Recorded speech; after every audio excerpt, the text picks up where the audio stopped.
What if intimacy isn't something we do, but something we allow? Since 34O began, we've heard stories from women and men around the world.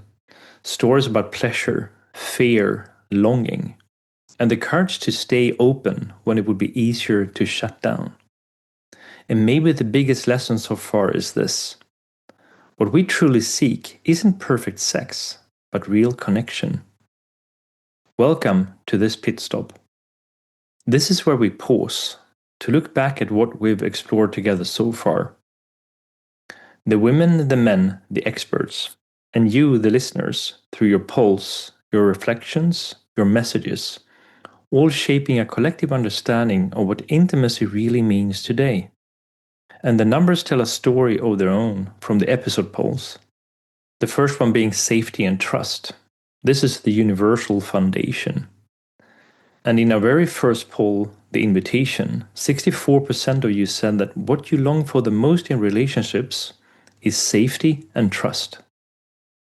And this thread has run through almost every episode since. In the Cock Whisperer, 67% said the strongest connection in intimacy comes from feeling seen and safe. Over and over again, we return to the same truth. Safety isn't the opposite of desire. It's what allows desire to breathe.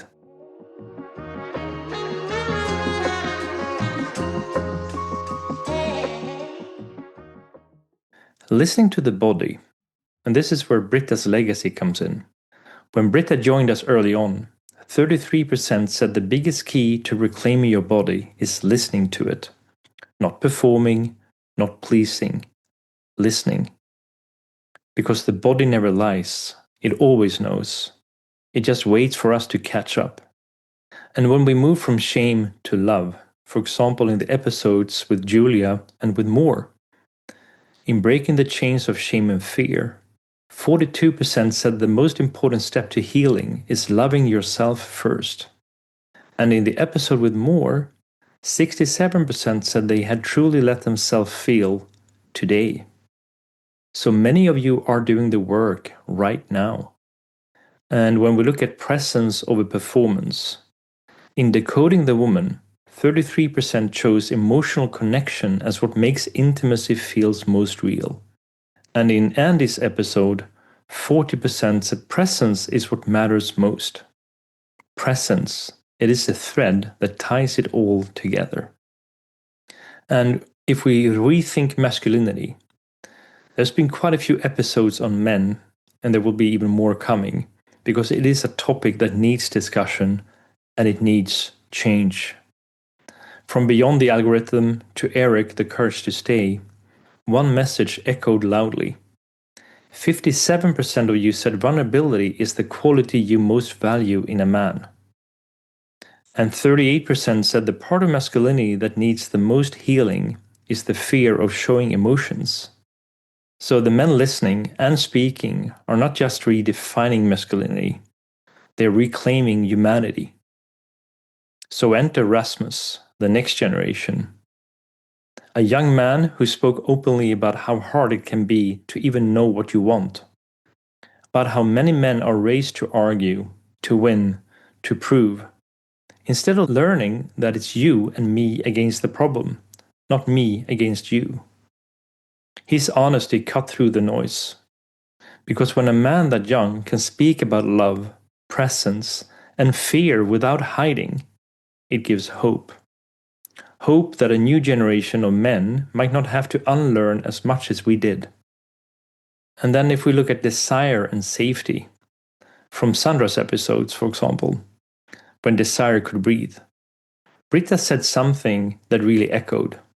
Safety is not the absence of risk. It's how you embrace the risk, how you stay present with emotion, and how you build inner safety. And in that poll, 58% of listeners said they struggle to feel both safe and free in love, but want to learn how to hold both.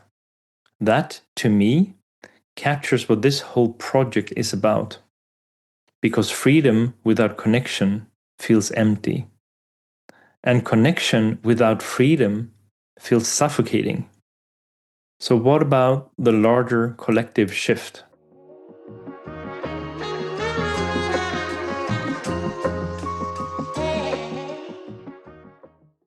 When we asked what will create the biggest change for gender equality, 50% said holding men accountable with empathy, not shame. That's the bridge we're building right here, between women's truth and man's awakening, between the feminine safety and the masculine's presence. And that bridge is growing. In most relationship podcasts, about 80% of the listeners are women. But with 34.0, it is different. 58% of our audience are men and 40% are women. This isn't a women's podcast. It isn't a men's podcast. It is a human one. And the listeners span all ages, though the majority are 35 and above. People who have lived enough to know that love isn't simple, but still believe it's worth understanding. So if we look ahead, where are we going from here?